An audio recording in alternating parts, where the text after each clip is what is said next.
Yes, good evening students.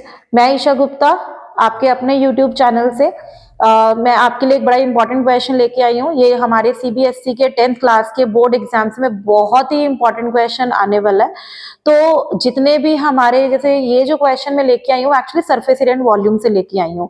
ये बिल्कुल ही totally extra question hot question में आते हैं। जो बच्चे ये उम्मीद करते हैं कि हमें 100 आउट ऑफ 100 स्कोर करना है तो उनके लिए बड़ा इंपॉर्टेंट क्वेश्चन है जो कि एग्जाम में आने के चांसेस रहते हैं।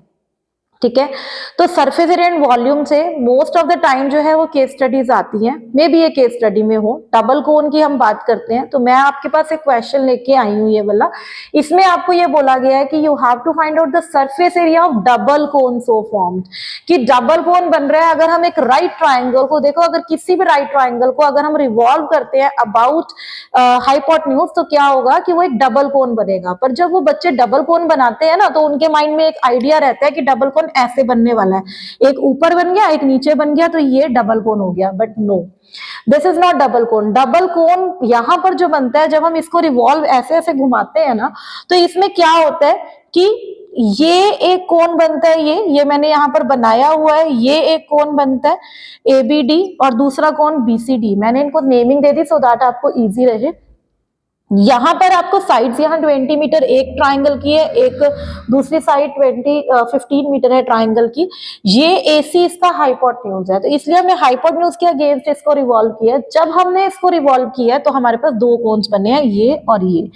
अब हमें किसी भी कोन का सरफेस एरिया निकालने के लिए हमें क्या करना होता है? हमें सरफेस एरिया निकालने के लिए हमें रेडियस चाहिए होता है, हाइट चाहिए होती है। दोनों में से कोई एक पता चल जाए तो हम इजीली निकाल सकते हैं। तो अब हमें वही फाइंड आउट करना है। और सबसे बड़ी बात आपको ध्यान रखना है कि ये कोन ऐसे क्यों नहीं बने। हमारा कोन ऐसे भी तो बन सकता था जैसे मैं आपसे पहले बात कर रही थी, पर क्यों नहीं बने? क्योंकि कोन जब बनता है तो कोन की स्लांट हाइट दोनों साइड से तो सेम होती है। अगर हम ये कोन की मैं ऐसे अगर बात कर रही हूँ ऐसे तो ये स्लांट हाइट सेम होती है, पर इसमें नहीं हो रही। तो ये दिमाग में रखना है, ये माइंड में आपको एक सेट रखना है कि कोन्स आपके ऐसे बनने वाले हैं, राइट।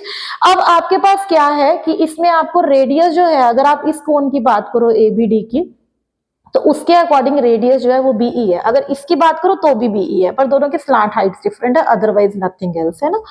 अब हम क्या करेंगे, हमारे पास एक्चुअली हाइट दोनों की डिफरेंट है, इसलिए हम पहले क्या निकालेंगे, इसका हाइपोटेन्यूज निकालेंगे।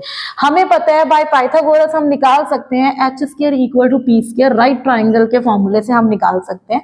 यहाँ पर 20 square plus 15 square it is 400 plus 225 it is 625, ये h स्क्वायर है। तो h कितना आ गया आपके पास 25 मीटर, राइट। अब ये आपका जो AC है मतलब ये आपका क्या आ गया 25 मीटर, राइट। अब आपके पास हाइपोटेन्यूज आ गया, दैट मीन दोनों की हाइट्स का सम आ गया, है ना। तो अगर मैं इसको AE को अगर मैं x सपोज कर लूं तो ये हमारे पास क्या बन जाएगी 25 माइनस एक्स। मतलब मैंने AE को x सपोज किया यानी H1 को मैंने x सपोज किया और H2 यानी CE जो है वो हमारे पास 25 माइनस एक्स आ गया, राइट। अब हमें क्या करना है, हमें पहले वही राइट एंगल ट्राइंगल की नॉर्मल प्रॉपर्टीज लगानी है। अगर मैं, क्योंकि हम एक्चुअली x निकालना चाह रहे हैं या हम रेडियस निकालना चाह रहे हैं, BE जिसको मैंने सपोज किया है वो हम निकालना चाह रहे हैं, इसको मैंने R सपोज किया था। तो उसके लिए हम इन राइट ट्राइंगल ABE की बात करेंगे। अगर हम राइट ट्राइंगल ABE की बात करें तो ABE में क्या है, इसमें अगर देखें हाइपोटेन्यूज 20 है, ये आपका बेस है और ये आपका परपेंडिकुलर है, तो हम वही फॉर्मूला लगाएंगे, hypotenuse square is equal to X square plus ये आर स्क्वायर, राइट। नाउ 20 का स्क्वायर 400, एक्स स्क्वायर को इधर ले आए तो ये हमारे पास फर्स्ट इक्वेशन आ गई। सिमिलरली अगर हम नेक्स्ट ट्राइंगल की बात करें इधर वाले की, तो ये BCE के अगर अंदर बात कर रहे हैं तो यहाँ पर 15 स्क्वायर हमारा हाइपोटेन्यूज हो गया और 25 माइनस एक्स का होल स्क्वायर हमारा बेस हो गया एंड परपेंडिकुलर वही आर स्क्वायर। फिर हम वही 15 का स्क्वायर 225, मैं 25 माइनस एक्स का होल स्क्वायर इधर लेके आ रही हूँ और ये आर स्क्वायर आ गया। This is second equation, right. अब आपको क्या करना है, आपको एक्चुअली आर निकालना है। उसके लिए हमें दिख रहा है यहाँ फर्स्ट और सेकंड में दोनों में लेफ्ट राइट हैंड साइड पे आर स्क्वायर है, तो हम लेफ्ट हैंड साइड को भी इक्वल रख सकते हैं। Now from first and second we can find, हम 400 minus X square equal to 225 minus 25 minus X का होल स्क्वायर। अब 400 माइनस एक्स स्क्वायर 225 माइनस ये a minus B whole square, A square plus B square minus 2ab, right. जब हम इसको खोलेंगे तो x square cancel हो जाएगा। It is 400 is equal to 225 minus 625 plus 50x, right.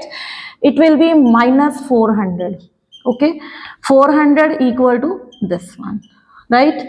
x is equal to ये हमारे पास आ गया 800, 50x 800 आ गया और 800 अपॉन 50, दैट मीन्स हमारे पास x कितना आ गया 16 मीटर, राइट। x हमारे पास 16 आ गया। अब जब हमारे पास x आ गया दैट मीन्स हमारे पास एक h1 आ गई, तो हमें h2 निकाल सकते हैं, वो निकालने की जरूरत नहीं है क्योंकि हमें r चाहिए। वो हम इस फर्स्ट इक्वेशन से r फाइंड आउट कर सकते हैं और ये क्या बन जाएगा, from first 400 minus X square R square, यानी 400 माइनस x इज 16 स्क्वायर, यानी 400 माइनस 16 स्क्वायर 256, यानी हम इसको माइनस करेंगे तो it will be 144। That means R जो आ गया आपके पास क्या आ गया 12 मीटर, रेडियस आ गया। Now you can find out surface area, बहुत इजी। अब अगर टोटल सरफेस एरिया दोनों का निकालना है तो नॉर्मल सी बात है, pi r l one plus pi r l two. मैंने आर दोनों में कॉमन थी इसलिए आर को आर ही रखा, बट आपकी जो L1 और L2 है वो दोनों डिफरेंट है। टोटल सरफेस एरिया निकालना है, सरफेस एरिया निकालना है, इसका टोटल ही निकलने वाला है क्योंकि ये जो बीच की है ये दोनों में कॉमन है, तो इसलिए दोनों का CS से करके हम ऐड कर सकते हैं। नाउ दोनों में से पाई आर कॉमन है तो L1 प्लस L2 है ना।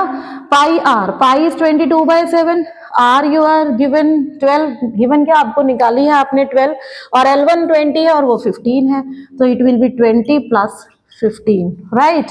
अब आपके पास ये क्या आ गया, यानी अगर आप देखें तो हमारे पास 22/7 इंटू ये हमारे पास आ गया 12 इंटू 35, 7 1 जा 7 5 जा, मल्टीप्लाई करें 22 इंटू 60 तो ये हमारे पास आ गया 1320 metre square. This is the answer, यानी surface area of double cone. देखो अब मैंने जितना एक्सपीरियंस किया ये मेरा एक्सपीरियंस बताता है, बच्चे डबल कोन में ये प्रॉब्लम हमेशा क्रिएट करते हैं। बच्चों को लगता है ऊपर का निकाला नीचे का एक का निकाल के उसका डबल कर दिया, ऐसा नहीं है। बार बार मैं बोल रही हूँ ये क्वेश्चन आपके केस स्टडी के हिसाब से, क्योंकि जो सरफेस एरिया एंड वॉल्यूम है उसके कई बार क्वेश्चन जो है वो केस स्टडी में आ रहे हैं, तो ये केस स्टडी के हिसाब से भी बड़ा इंपॉर्टेंट क्वेश्चन है। और वैसे भी अगर आपको सॉल्व करना आए तो ये बिल्कुल एक्स्ट्रा क्वेश्चन हॉट्स क्वेश्चन के अंदर आता है। तो आई होप ये आपको आपके CBSE बोर्ड एग्जाम्स में बहुत हेल्प करने वाला है। आपका मैथ्स का एग्जाम आने ही वाला है, तो आप एक बार इससे जरूर वीडियो से गो थ्रू हो ताकि आपके माइंड में एक आइडिया रहे, है ना। तो आई होप ये बहुत हेल्प करने वाला है। Thank you.